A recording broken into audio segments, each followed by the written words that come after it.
unique experiment in freedom, with both political freedoms and economic freedoms and social freedoms. You don't find that combination elsewhere in the world as much.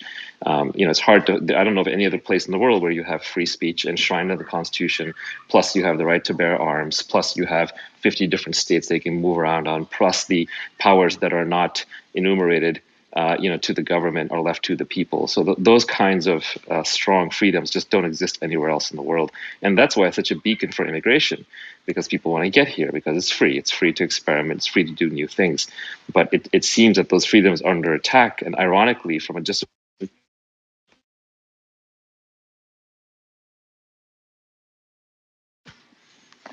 There's a reason you and I both came here. We're both immigrants. We both came here. We both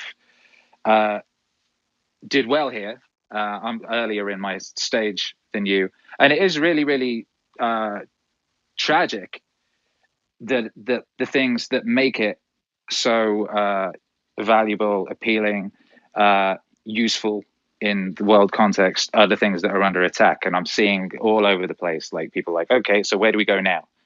And there isn't. Where do you go now? There is nowhere else. Yeah, there's nowhere else to go. Nassim Taleb had a really good observation in his Skin in the Game book, where he talks about the minority rule, and where he points out it's not majorities that run the world, it's intolerant minorities, because the centrists just want to get along. They don't want to make trouble. So if you have intolerant minorities who will become hysterical, scream, shout, call you names, try and cancel you, then you have then the centrists just kind of go along, and then these intolerant minorities will pick off individuals one at a time. And the internet makes that easier than ever by forming flash mobs, and then they cancel people, and the rest of the people get cowed into silence, and they're just, they can't even say certain things. You're not even allowed. There are basic parts of biology you are no longer allowed to discuss, or you'll get canceled, which is insane, right? That's a science. And it needs to be free to explore the science. And so you can kind of just see this creeping invasion, this fungus of the social sciences, which is destroying the natural sciences. The natural sciences normally take their feedback from nature, from reality. The economic sciences normally take their feedback from free markets. The social sciences, unfortunately, take their feedback from society. So they're basically just voting. They're just politics by another name. So if you're getting a degree in social science, I'm sorry to tell you that you're just getting a degree in politics, which is probably a pretty worthless degree, except in a world that's run entirely by politics, which is not a world you want to live in, because it's a pretty destitute society.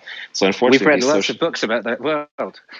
Yes, exactly. And these social sciences are unfortunately now this creeping fungus that is destroying the natural sciences, and has already corrupted the economic sciences to a huge degree, and is busy corrupting the natural sciences. So to the point where in economics, you can safely dismiss macroeconomics. It's all just been taken over. So it's very hard to find the truth in macroeconomics. It's just politics with a lot of math. And when you get into the natural sciences, you can see the further removed you are from pure mathematics, the more it's under attack. But they're going to get all the way up the chain eventually.